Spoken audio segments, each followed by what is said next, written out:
Қазіргі таңда елімізде жаңа конституцияның жобасы жарияланып, бұл халықтың арасында өзіндік пікір ұсыныстарды туғызып жатыр. Бұл әрине заңды, себебі әлемдік тәжірибеде алып қарайтын болсақ, дүниежүзі елдерінің барлығында да конституция заманға сәйкес, заманға лайықты форматпен жаңартылып отырады, өзгерістер енгізіледі, немесе жаңа конституция қабылданады. Мысалы үшін айтайық, Франция елінде сонау 1789 жылғы ұлы француз төңкерісінен бері қарай басқару әдісі бірнеше рет өзгертіледі. Сол кезде әрбір басқару тәсіліне сәйкес жаңа конституция қабылданып отырады. Сол сияқты әлемнің басқа елдерінде де бұл практика дәстүрде бар. Сондықтан бұл жерде ешқандай өзгешелік жоқ тәрізді. Енді әрине жаңа жобаның өзіне келетін болсақ, бұл қазіргі дәл бүгінгі таңның сұранысына, талабына сай келетін жоба деп алып қарауға болады. Себебі бұл жерде әңгіме жаңағы осы Қазақстан халқының, азаматтардың жеке құқықтары, азаматтардың бостандығы тұрғысында көбірек бұл бағытта жаңағы баптар енгізілген, ұсыныс пікірлер бар. Солардың бәрі қорытылып келіп, зерделеніп келіп, Конституциялық комиссияның жаңағы тұжырымымен жоба әзірленіп отыр. Әрине жекелеген талаптар болмаса, негізінен бұл жоба көкейге қонымды. Ал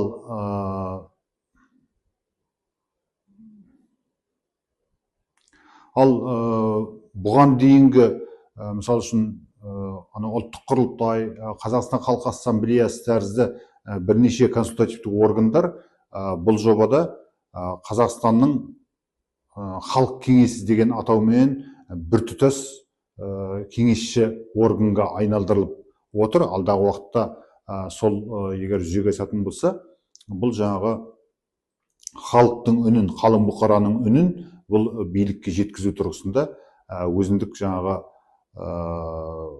сапалы қызмет атқаратын орган болады деп мен өз басым ойлаймын. Себебі енді бұндай консультативті органдар әр елде әртүрлі. Бір елде мысалы бірнеше консультативті органның үні біріктіріліп, сол арқылы жаңағы халықтың ұсыныс пікірі, ой көзқарасы билікке жететін болса, жаңа конституцияның жобасында бұл халық кеңесі арқылы бірнеше жаңағы кеңесші органдар біріктіріліп, бір ғана органның қызметіне жүгінеді.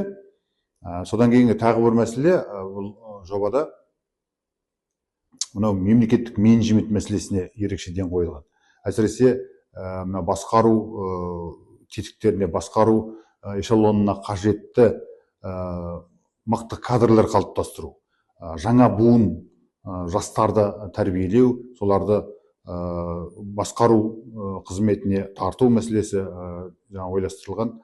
Сол тұрғыдан алып қарағанда бұл қазіргі заманның 21 ғасырдың өзіндік талаптарына, цифрландыру дәуіріне, ғылым мен прогрестің даму дәуіріне өзіндік талабына жауап беретін жоба деп мен солай есептеймін.